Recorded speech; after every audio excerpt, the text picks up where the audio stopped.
I'm going to tell you the secrets to success with planting bulbs in borders and also containers. Now, this is a favourite border of mine, and there's always something in colour. The house is just over there, so I can spot quite a lot of the colour as it comes out, and I really enjoy it. I enjoy seeing the birds come in as well.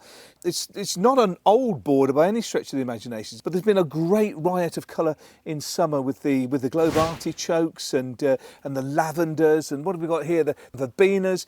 We've also had things like fuchsias and some summer bedding like geraniums in, although we have lifted some of them now to put in the greenhouse to protect themselves over the winter months. And I've also planted bulbs. Last year when we first started this border, I planted a lot of allium bulbs, and you can see here the old flower heads. Now I've left them in here because it marks a point where I've planted them, so I don't go and with a spade and end up chopping it in half or trying to plant something on top of it.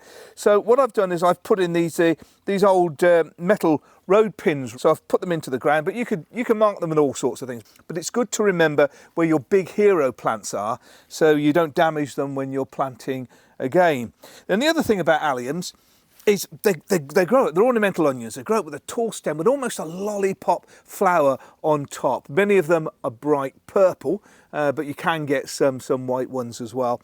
The thing about alliums is they use so much energy to produce that flower and get it up there. It almost burns out the energy in the leaves, and the leaves start to look a bit scrappy as the flower's beginning to look at its best. So I plant it in here with some dahlias and some fuchsias and bedding, so as the allium grows and the leaf starts to deteriorate, other plants hide the scrappy leaves without you having to pull them off. So I'm going to put more alliums in, because once they're into the border, they establish and they come up every year. In fact, a lot of bulbs like alliums and daffodils in particular, you put them in the ground and it's an investment into the garden. Not a cost, you plant them in and every year they become more and more, they naturalise into the border itself. More daffs than anything else, because they're so very good at it.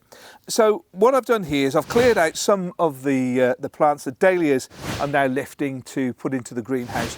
So I'm clearing some ground space out, which is a perfect opportunity to get the autumn bulbs in readiness for next year. And I love planting bulbs.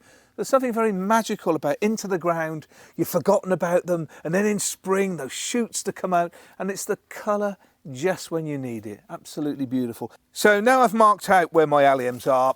The old flower heads have gone. Actually, I took some off earlier on before they got to this stage and dried them in the outhouse over the far side, and they're perfect examples of dried flowers of the alliums. We're going to spray them up either red or silver or bronze and use them as Christmas decorations, but they can now go onto the compost heap, and the alliums that they came from are still under the ground, and we've been feeding them as well to restore the energy of the bulb. But we like them so much, I'm going to add some more into the ground. Now I could go around with a spade and dig in, but there's danger in tight areas like this. You're going to damage other bulbs that you've got, and of course you're ending up taking a massive amount of soil out just to put one bulb in. So this is the tool that you need.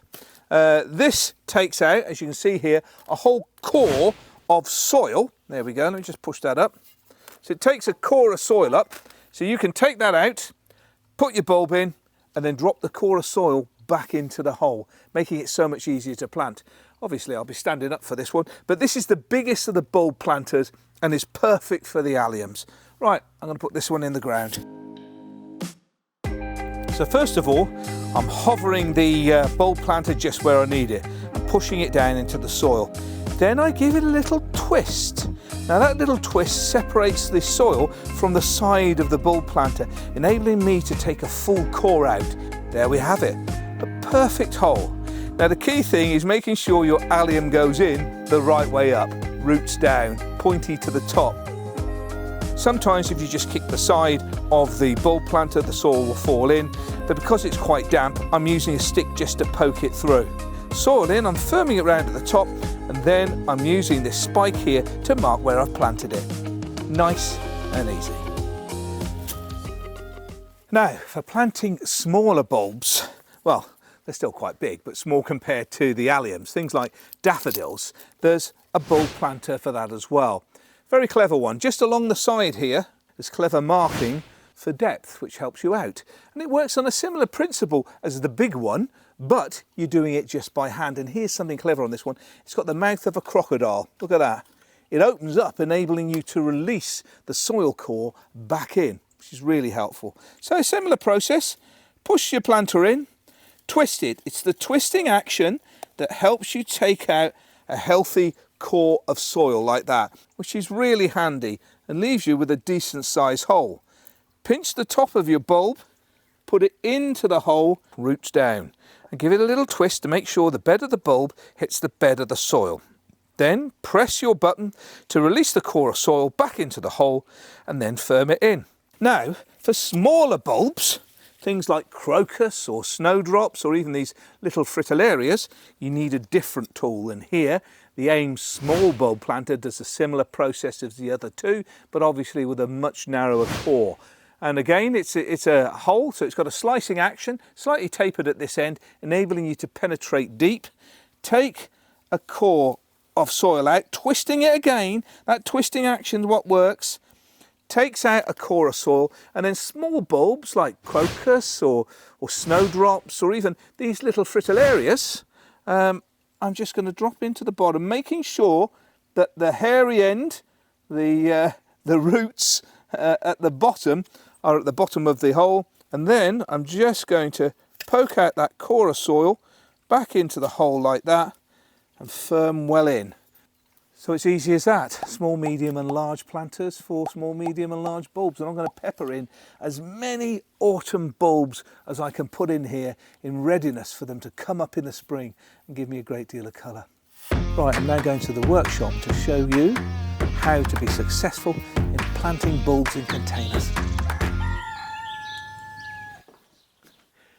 You don't just have to plant lovely bulbs outside in the ground, you can plant them in containers too. And that's incredibly helpful, you know. If you've got areas where there is no ground and you want to have a bit of plant colour, they're perfect outside the front door, the back door, or if you haven't got a garden, just a courtyard or a step or even a balcony, you can have the pleasure of growing bulbs. They're most marvellous things. Now, containers are great. You've just got to make sure there's plenty of drainage because bulbs don't like to sit in the wet. So just get a normal container. This one here has got drainage holes in.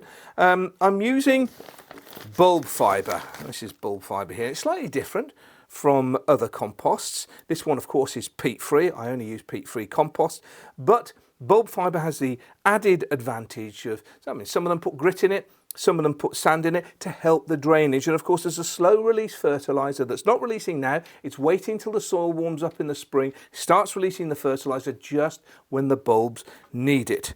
Now I'm just lining this at the base, ready to go. Now, I'm not going to leave a container with just bulbs in. Oh no, that'll look a bit boring through this season. I'm actually going to put a few plants in it just to give it some colour. I'm not packing it out with plants so the bulbs have to fight to get their way to the surface. I'm going to choose a couple of heucheras here.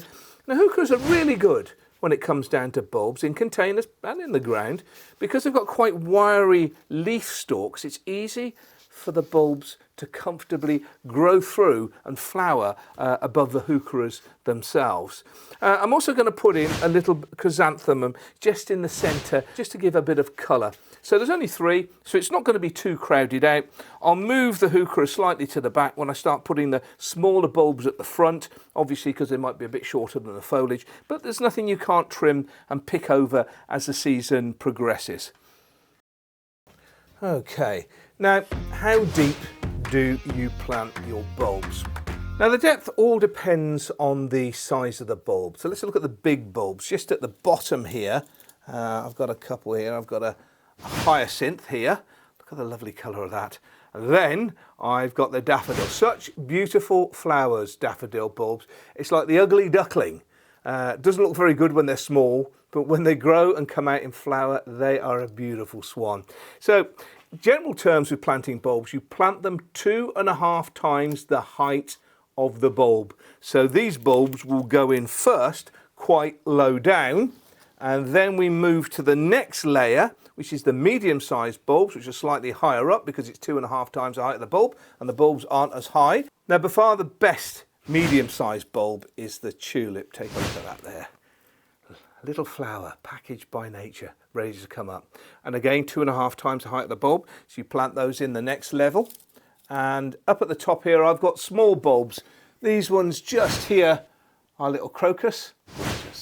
There's some little fritillarias there. They're the snakeskin ones. Small bulb, but they do shoot up quite high. And these are the snow piercers, snowdrop. How lovely is that? And as you can see, there's different levels for different sizes of bulbs. The big, the medium, and the small. So the big go in first, 2.5 times the height. Approximately, it's always best to check the packaging because there can be slight difference. Now the secret with bulbs is making sure the base of the bulb hits the base of the soil. And sometimes if you're planting in the ground outside, you dig a hole, you never could quite get a flat bottom hole, but because you're using your trowels, you get a hole like that. If you were then to plant your bulb, sometimes it gets wedged in the hole and there's a little gap between where the base of the soil is and the base of the bulb. Now water can get in there and rot it. So here's a good tip. What is the similarity between a light bulb and a flower bulb? Well, when you put a light bulb in, bayonet fitting or screw fitting, you push and twist, push and twist. When you're putting your flower bulbs in, everyone push and twist so the base of the bulb hits the base of the soil, no water gets in, and it makes sure that it doesn't rot. Now with these here, because I've already layered out the base, it's not like digging a hole or anything, I can plant this as I go. I push and nestle in the daffodil bulbs. There we go. See, I'm giving them a little twist as they go down.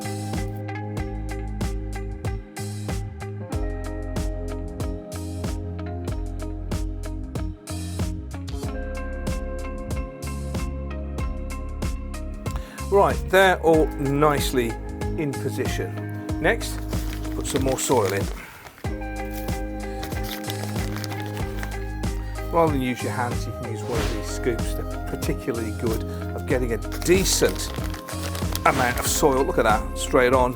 And it enables you to easily deliver the soil over the top. Right, it's at the right level for the next layer of bulbs, and that's going to be my tulips. But first of all, I'm going to stand these into position. So rather than plant these, I'm going to put them into position and then put compost over and around to make sure that I'm not disturbing my tulips as I plant these. Now, the secret, whenever you're removing a pot from a plant, is to squeeze your bottom. Just give a little squeeze here, and that helps release the plant so easily from the pot. There we go. Stand that into position there. Another short squeeze here. Lovely, look at that, straight out. Somewhere in the middle. With these young plants here, as you can see, they haven't been in the container long, so you don't really need to loosen any of the roots. In fact, you'll be damaging them more than other. It's usually when you've got a plant that's really been constricted in the pot, then you just see a lot of roots. But teasing out a few of them will help them grow out in the right direction. But these ones are quite young plants, so I'm not going to do that. There they go in. Time for my tulips. Same again. Put them in, plenty of room. Bed them in with a little push, just to make the base of the soil hit. And the daffodils should grow up in between these bulbs. And then these will grow up a little later in between the plants. So you're getting a succession of colour. Now finally, it's the small bulbs. My colour theme really is some of the purples when it comes down to the tulips, and of course the foliage of the heucheras as well. Touch of gold at the base with the beautiful daffodils. And then at the top, maybe a touch of white with the snowdrops. But I've also got the crocus as well, which is slightly purple, and the fritillarias as well have got beautiful colour. So I'm just adding in, just dotting them in and just pushing them into the surface. You can do this quite comfortably when it's fresh compost. Just push in, and then with your fingers group the soil just over the top, because that way you can get a balance all the way around the outside. Push them slightly to the edge so they can just poke through. There we go. The French used to know these as snow piercers because they've got a really tight tip to the bud of the flower, which enables them to poke through the cold, hard soil. And they've also got a touch of almost antifreeze in the cell walls that stops them freezing up and damaging. I'm just looking for empty spaces, and I'm pushing them in about 1.5 to 2 times the height of the bulb. Then I'm just going to top it up with a bit of fresh compost on there. So that's the snowdrops all going through. A couple of snakeskin fritillarias. Fritillarias here are quite unusual bulbs. The secret is you can tell which is the bottom because there's some little tiny roots just coming out of them. The other bulbs are pretty clear because it becomes a cone shape at the end, or a teardrop shape with the bulb, so you know the spike is the top. But with frits you have to look for the little hairy bottoms and put them in. Now these can get a little taller than the other plants, and they have this lovely almost checkerboard effect on the petals. It's almost reptilian, scale-like. Where's your bottom? There it is. It's quite therapeutic, this, just planting them in. Now, with the crocus being slightly bigger than the snowdrop and the fritillaria, I'm going to use this that enables you to penetrate the soil a bit easier. But remember to push it in, so the base of the bulb hits the base of the soil. And because this soil is quite light, I'm giving it a slight movement like that to make sure that I'm not spiking any other bulb, and that hole enables me to penetrate a little bit deeper. There we go. All the spaces are done. I'm now just going to do just a light covering over the top where I've made a few holes and dents just to make sure the surface. Now you'll notice I always leave a gap between the top of the soil and the lip of the container. I've done that for a couple of reasons. One, if you fill it right up to the top and then it's a dry day and you try and water, the water just flows over the side. This gives me a well to fill up with water that'll slowly seep down and water the trough as it is, but same with any container. And same with hanging baskets too. But also, certainly if you wanted to mulch the surface, if it's a very dry day or something similar with a bit of bark chip, you've got the space to do it. Well, there's a lot of bulb planting and there are a lot of different tools to do the job. If you like the video, please give it a thumbs up and subscribe to my channel for more great video content like this. And don't forget, turn on your notifications so we can let you know when the latest videos come out. Now, all the tools I've used for bulb planting in this video, you can see yourself if you visit ames-tools.co.uk.